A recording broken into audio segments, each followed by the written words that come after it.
Thomas the Tank Engine puffed buffer to buffer back home. It had been a busy day. First, Thomas had teased Gordon about the time that the big engine had slid into a ditch. Then Thomas fell down a mine and Gordon came to his rescue. "Remember, Thomas," called Gordon grandly, "united we stand, together we fall. You help me and I'll help you." "I'll remember," replied Thomas, "but I hope the Fat Controller forgives us soon." Suddenly they noticed something. As the two engines whistled into the sheds, everywhere they looked they saw paint pots and painters. "Bust my buffers," said Thomas. "What's happening?" "Shh," whispered Percy. "The Fat Controller is going to tell us now." Ladies, gentlemen, and engines, I am honoured to inform you that Her Majesty the Queen herself is coming here to visit us. Now, on with the preparations. The engines wondered who would pull the royal train. "I'm too old to pull important trains," said Edward sadly. "I'm in disgrace," sighed Gordon gloomily. "He'll choose me, of course," boasted James. "You," snorted Henry, "you can't climb hills. He will ask me to pull the train, and I'll have a new coat of paint." Then the rain came. Henry's driver and fireman covered up their cab to keep dry. A painter was on the ladder above the line. Henry's smoke blew high into the air. The painter couldn't see. Both he and the paint pot fell all over Henry.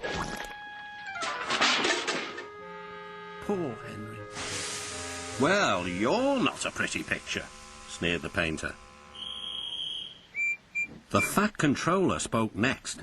"You look like an iced cake, Henry. That won't do for the royal train. I must make other arrangements."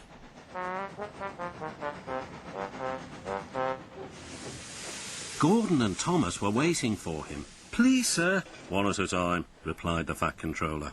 "Yes, Gordon?" "May Thomas have his branch line again?" I think you are both very sorry and deserve a treat. Edward will go in front to clear the line. Thomas will look after the coaches, and Gordon will pull the train." The great day came. All the engines worked hard, bringing people to the town. Thomas sorted out their coaches in the yard.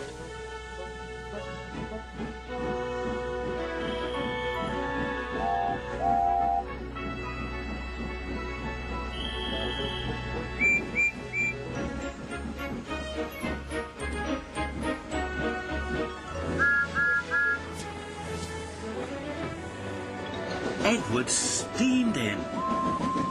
"Beep! The Queen is here!"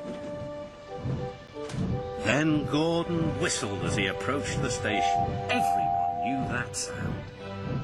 The Queen's train glided into the station. Gordon was spotless, and his brass shone brightly.